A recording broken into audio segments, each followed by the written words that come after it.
السلام علیکم، آپ دیکھ رہے ہیں مبشر لقمان یوٹیوب چینل، اور سب سے پہلے بہت بہت شکریہ اتنے لوگوں نے اس کو لائک کیا، سبسکرائب کیا۔ اگر آپ بھی چاہتے ہیں کہ لیٹسٹ نیوز وغیرہ آپ تک پہنچتی رہے تو آپ پلیز بیل آئیکن کو پریس کریں، سبسکرائب کریں اس چینل کو، اور آج کی لیٹسٹ نیوز کے لیے تیار ہو جائیں۔ وہ یہ ہے کہ ایک برطانوی تھنک ٹینک کی رپورٹ کے مطابق، جو میں آپ کو اس میسج کے بعد دکھاؤں گا، یا اس میں سے کچھ پورشن ضرور دکھاؤں گا، کہ انڈین آرمی اس وقت انتہائی طور پہ ڈی مورلائزڈ ہے، اور اس کی کئی وجوہات انہوں نے اس میں دی ہیں، اس کے کئی ریزنز اس میں دی ہیں۔ سب سے پہلا یہ ہے کہ انڈیا کے اندر 9 کے قریب جو ہے وہ ہاٹ ایریاز ہیں یا ٹربل ایریاز ہیں۔ تو 2 سال 3 سال کے لیے جب ایک جگہ پہ ایک افسر کی پوسٹنگ ہوتی ہے، اس کے بعد اس کی دوسری جگہ پہ ہوتی ہے، تیسری جگہ پہ ہوتی ہے، تو وہ ایونچولی 8 یا 9 جگہیں ہیں جو ساری ٹربلڈ ایریاز ہیں جہاں پہ اس کی پوسٹنگ ہوتی ہے۔ اور ایک ایوریج میجر جو ہے، سینئر میجر، جب وہ ریٹائر ہوتا ہے آرمی سے، تو جیسے انڈین آرمی میں ہوتا ہے یا پاکستان آرمی میں بھی ہوتا ہے، ایک میجورٹی جو ہے وہ اس رینک پہ ریٹائر ہوتی ہے، تو وہ باقاعدہ ایک سائیکو بن چکا ہوتا ہے کہ اتنے زیادہ ٹربلڈ ایریاز میں رہ کے اپنی فیملی سے دور، اپنے بچوں سے دور، تو نتیجتاً یہ ہے کہ اور جو پرابلمز ہیں ان کے وہ بھی اس میں ملٹیپلائی ہو رہے ہیں۔ جیسے اس وقت وہاں پہ ذات پات اور برادری اور مذہب کی بنیاد پہ بہت زیادہ ڈسکرمنیشن ہو رہی ہے۔ آپ اگر برہمن ہیں تو دالت کے ساتھ نہیں بیٹھنا، اچھوت کے ساتھ آپ نے ہاتھ نہیں ملانا، آپ نے مسلمان کے ساتھ کھانا نہیں کھانا بیٹھ کے، آپ سکھوں کے ساتھ آپ کو پرابلم ہو رہی ہے۔ تو بڑی یہ یعنی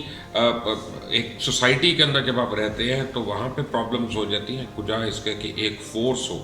جس کے اندر یہ بڑے سیریس قسم کے ایشوز ہو رہے ہوں۔ اس کے بعد سینئرز کا اپنے جونیئرز کو ہیوملیٹ کرنے کا اور ان کو فزیکلی ہیوملیٹ کرنے کا جو ہے یہ ٹرینڈ بہت زیادہ ہے، جس کی وجہ سے بہت ڈی مورلائزڈ ہیں لوگ وہاں پہ۔ ریپ اور سیکشول اسالٹ جو ہے اپنے ان سبارڈینیٹس پہ اور اپنی خواتین کے اوپر، وہ اس آرمی میں اتنا ٹرینڈ پا گیا ہے کہ تقریباً کہا یہ جا رہا ہے کہ ہر سال انڈین آرمی میں کوئی 100 کے قریب خودکشیاں جو ہیں وہ ہوتی ہیں۔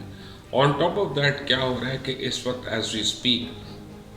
23,000 پوسٹ جو ہیں آفیسرس کیڈر میں یا officer and junior commissioned officers cadre میں ان کے خالی ہیں، اور لوگ اپلائی نہیں کر رہے ہیں آرمی میں یا ایئر فورس میں یا نیوی میں۔ اور اب جس طرح سے ابھی نندن کا ایشو ہوا ہے تو ان کی فورسز میں اسپیشلی ایئر فورس سے بڑی ڈی مورلائزیشن ہے کہ ہمارے آفیسرز کو ڈسچارج کر دیا گیا، ڈس آنریبلی ڈسچارج کر دیا گیا۔ اگر وہ چھٹ کے آیا تو اس میں اس کا کیا قصور ہے؟ وہاں پہ اگر اس نے انڈین میڈیا کو اس نے غلط کہہ دیا یا برا کہہ دیا تو اس نے کون سا کوئی غلط کام کیا؟ یہ تو ملٹیپل ایشوز چل ہی رہے ہیں۔ لیکن آپ کو بتاؤں کہ نریندر مودی جو ہے وہ ڈر گیا، اور وہ اس طرح سے ڈر گیا ہے کہ ایک اطلاع کے مطابق اہم پوزیشنز کے اوپر، پرائم منسٹر کے ارد گرد، اس کی سیکیورٹی کے اوپر، اس کے سیکیورٹی پروٹوکالز کے اوپر، جتنے سکھ آفیسرز اور جوان آن ڈیوٹی تھے ان کو ریپلیس کرنا شروع کر دیا گیا ہے، کیونکہ سکھوں نے بڑی اوپنلی اظہار رائے دیا کہ جی یہ مودی کی جنگ جو ہے یہ غلط ہے اور یہ الیکشنز میں جیتنے کے لیے ہے، اور اس سے کشمیر میں بڑے ظلم ہو گئے ہیں۔ تو مودی جو ہے وہ ڈر گیا، اس نے کہا میرا حال اندرا گاندھی والا نہ ہو کہیں، اور اس نے اپنی سیکیورٹی جو ڈٹیچمنٹس ہیں اس کے اوپر سے سکھ لوگوں کو ریموو کرنا شروع کر دیا ہے۔ لیکن ونس اگین میں پرائم منسٹر نریندر مودی کا بہت شکریہ ادا کرنا چاہوں گا کہ نریندر مودی کی وجہ سے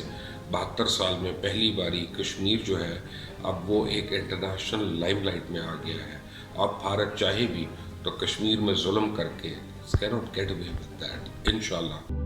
In a shocking report submitted by the Indian military intelligence to the military command, it has been revealed that motivation in the Indian military is at an all-time low.